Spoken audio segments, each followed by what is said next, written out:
Hello, Smithers in the studio with you, and today I'm going to show you how to make marbled paper using some very simple ingredients that you can find in your house. So, you are going to need dye. This one has pretty much all the colors. You will need some shaving cream. You'll need toothpicks or some kind of a popsicle stick. You should use gloves. Kind of helps. And you'll need some kind of a tray, and you'll need paper.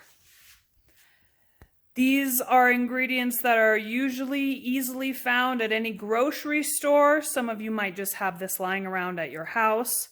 Make sure that it's a tray that your parents are okay with you using and they're not going to bake on it, even though shaving cream is very easily washable. All right, here we go. All right, so let's get to it. All right, so make sure your tray is clean. All right, then you do a little shakeroo with the Barbasol. Do a kind of a thin layer, not super crazy. Now choose your colors.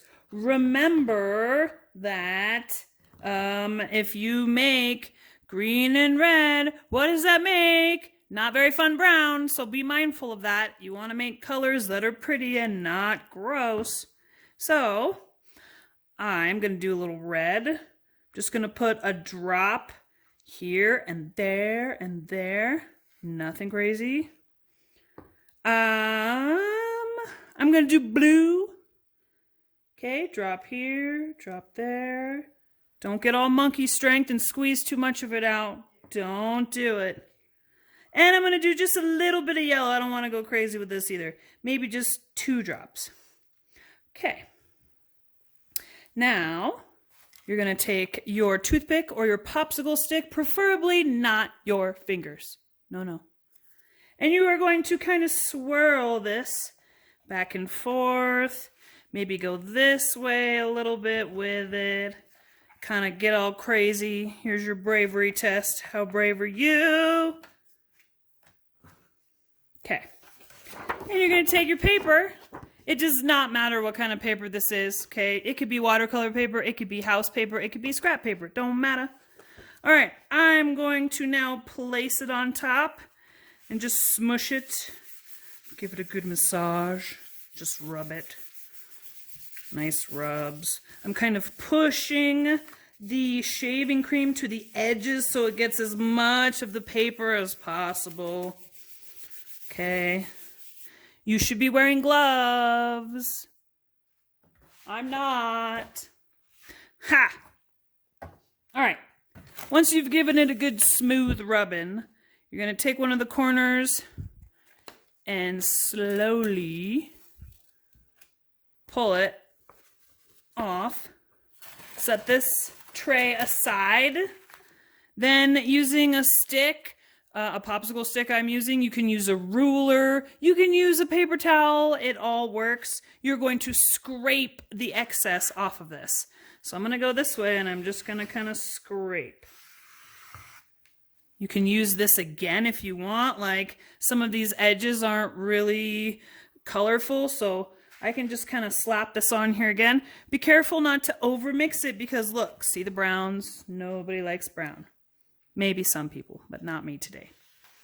All right, then just scrape that off.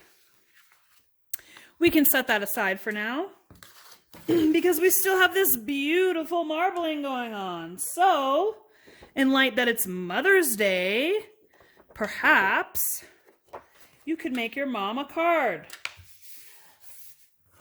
I'm going to pre-fold this paper, okay? And I'm just going to press it in what we got. Give it a good rub. Like a dog on his belly. Rub. And then, same thing, you pull it off.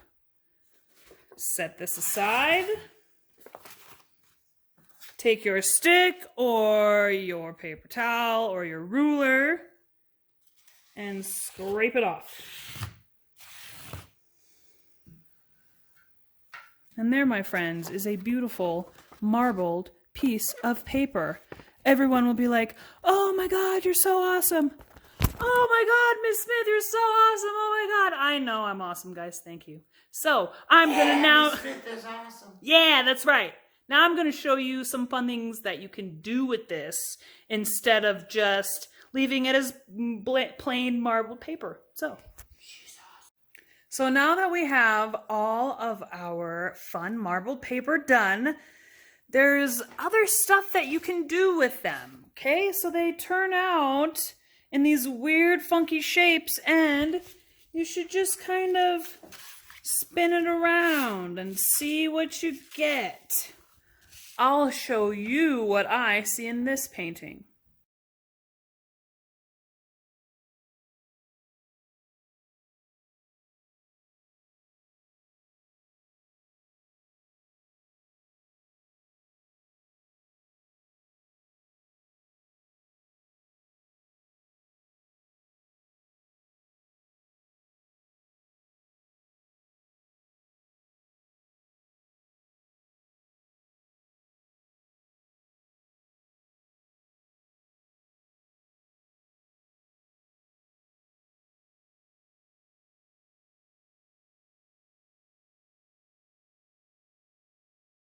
Now that I have some pieces dried and in their sections, I'm going to put stamps on them, and I'm going to color them using any kind of a Sharpie or a paint pen. You can even use colored pencils or markers, anything that you have.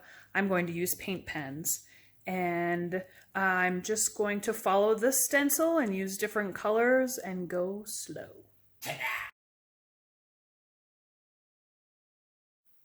So I have a couple of these made already into actual bookmarks with stencils on them already.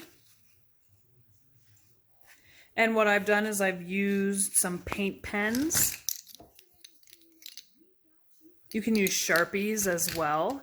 And I have just colored in the stencil space with different colors. And now I'm going to outline them with a Sharpie or a different color marker to make them stand out a little bit more.